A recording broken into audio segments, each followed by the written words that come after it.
দেশের বিভিন্ন অঞ্চলে টানা বৃষ্টিপাত হচ্ছে। আজও বৃষ্টিপাত অব্যাহত থাকতে পারে, এমনটি জানিয়েছে আবহাওয়া অফিস। 12 জুলাই শনিবার সন্ধ্যা 6টা থেকে পরবর্তী 24 ঘন্টার পূর্বাভাসে এই তথ্য জানানো হয়। আবহাওয়া বিজ্ঞপ্তিতে বলা হয়, শনিবার সন্ধ্যা 6টা থেকে পরবর্তী 24 ঘন্টা চট্টগ্রাম ও সিলেট বিভাগের অধিকাংশ জায়গায় এবং রাজশাহী, রংপুর, ঢাকা, ময়মনসিংহ, খুলনা ও বরিশাল বিভাগের অনেক জায়গায় অস্থায়ীভাবে দমকা হাওয়া সহ হালকা থেকে মাঝারি ধরনের বৃষ্টি অথবা বজ্রসহ বৃষ্টি হতে পারে।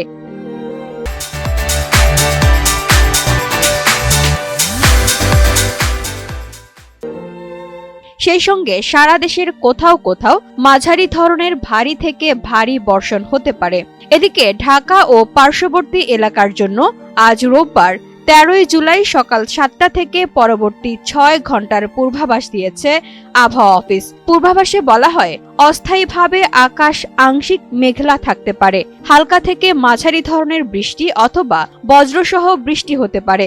দক্ষিণ অথবা দক্ষিণ পূর্ব দিক থেকে ঘন্টায় 10 থেকে 15 কিলোমিটার বেগে বাতাস বয়ে যেতে পারে। আজ সকাল 6টায় তাপমাত্রা রেকর্ড করা হয়েছে 27.7 ডিগ্রি সেলসিয়াস। বাতাসের আর্দ্রতা 95%। আজকের সর্বনিম্ন তাপমাত্রা 26.10 ডিগ্রি সেলসিয়াস।